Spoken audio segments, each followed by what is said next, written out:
సంగం మండలం మరిపాడుకు చెందిన 50 మంది గ్రామస్తులు మరిపాడు నుండి తిరుమలకు పాదయాత్ర చేపట్టారు. ముందుగా గ్రామంలో ఆలయం వద్ద ప్రత్యేక పూజలు నిర్వహించి గోవిందనామాలు పలుకుతూ పాదయాత్రకు బయలుదేరారు. గ్రామంలో ప్రజలు సుఖ సంతోషాలతో సుభిక్షంగా ఉండాలని, సకాలంలో వర్షాలు పడి రైతులు పాడి పంటలతో వర్ధిల్లాలని పాదయాత్ర చేపడుతున్నామని తెలిపారు.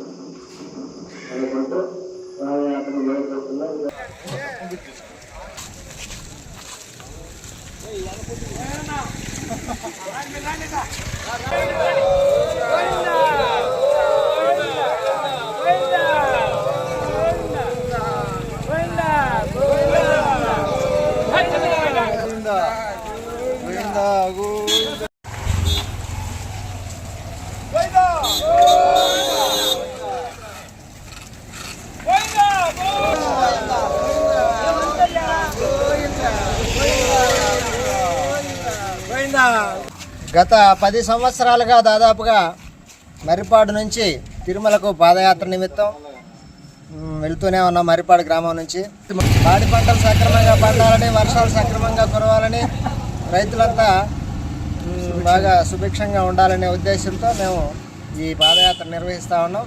గత 10 సంవత్సరాలుగా పోతా ఉన్నాం. అనివార్య కారణాల వల్ల ఒక 5 సంవత్సరాల నుంచి ఆగిపోయింది కరోనా. వీటి వల్ల వీటికి అన్నిటికీ ప్రముఖమైన సంధానకర్త వచ్చేసి గోళ్ళ రమేష్.